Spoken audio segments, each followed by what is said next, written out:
Sejak ditetapkannya Virgon menjadi tersangka kasus penyalahgunaan narkotika, kini nama Indara Rusli tengah ramai diperbincangkan oleh netizen.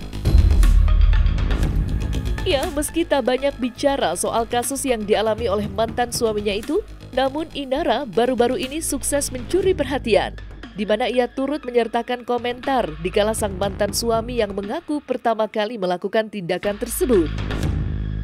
Yakin pertama? Tentu dengan kemunculan komentar cetus yang diutarakan oleh Indara, sontak perkataan tersebut langsung menuai pro dan kontra, hingga banyak yang menduga jika Virgon pernah melakukan hal serupa dikala ia masih bersama dengan Indara. Lantas, apa maksud sebenarnya Indara mengutarakan cuitannya tersebut? Benarkah Indara sempat menutup rapat kecanduan Virgon sejak mereka masih berumah tangga?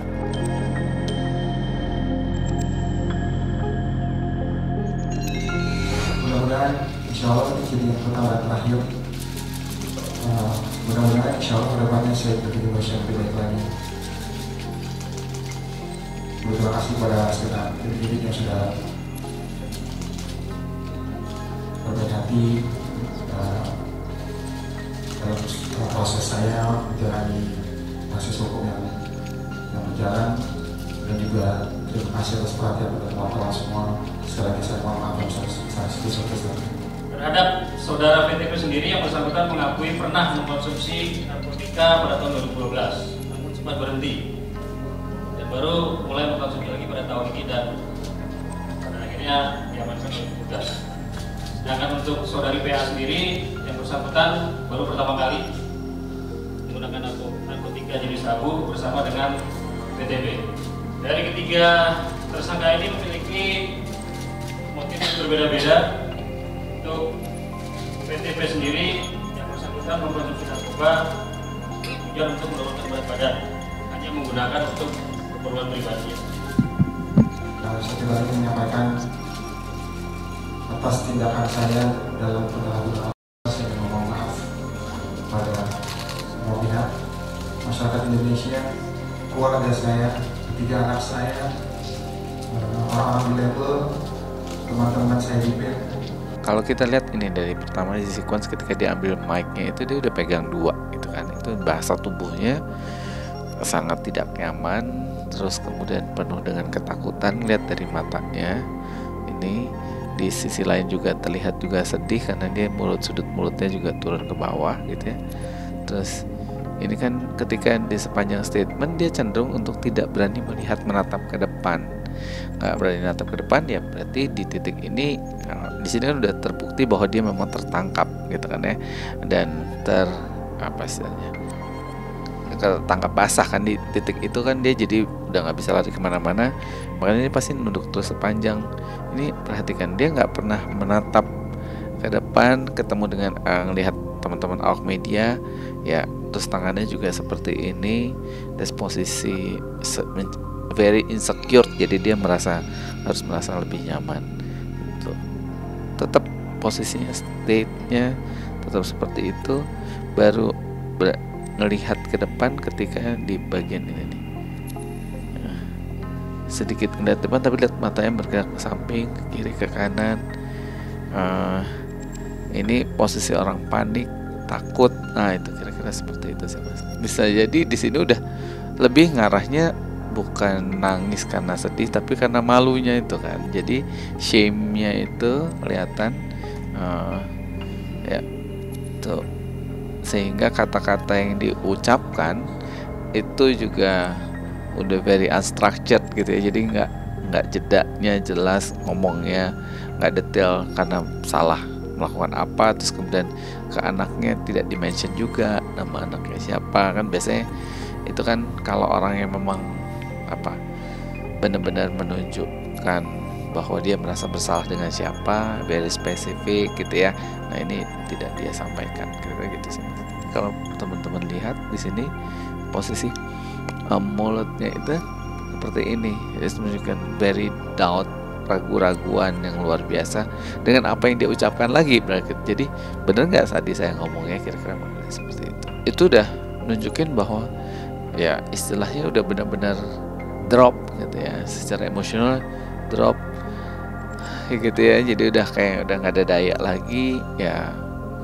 Dia udah benar-benar di titik sebenarnya di satu sisi nggak terima juga, di sisi lain sebenarnya ya dia udah di posisi itu ya. Jadi mau nggak mau dia harus terima.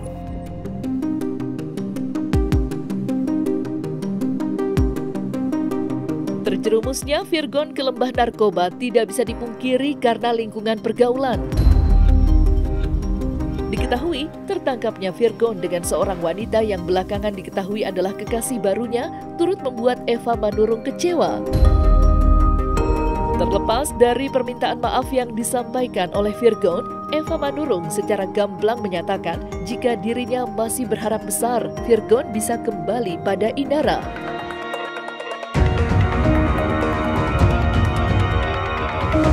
Aku kayak teman sama dia. Dia seneng sama perempuan aja dari dulu. Dia bilang, Mi, ini cantik nggak?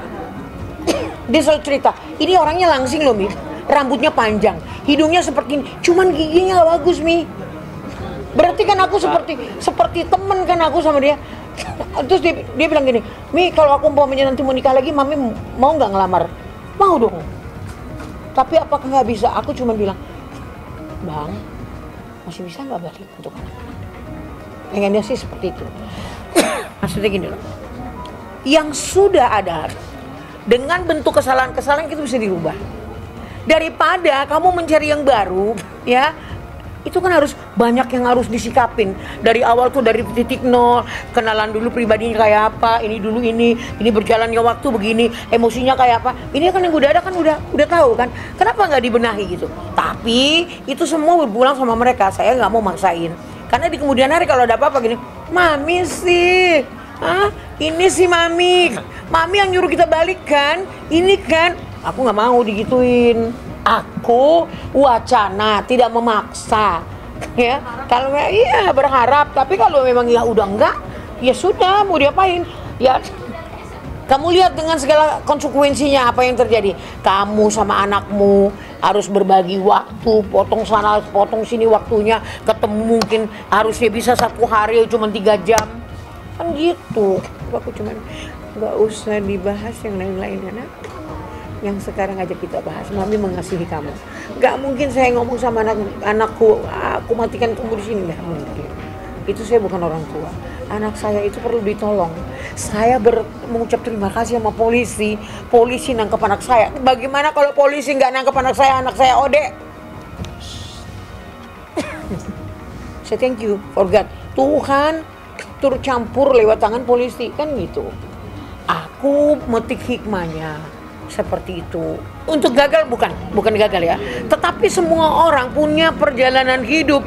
Untuk apa? Untuk yang namanya hidup ini harus kita gini loh.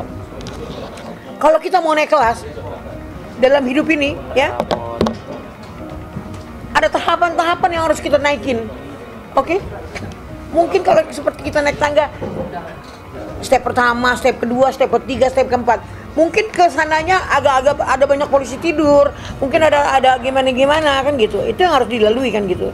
Aku sih sejauh ini bukan aku bilang aku nggak kecewa, ada rasa kekecewaan, tapi balik lagi flashback ya kan.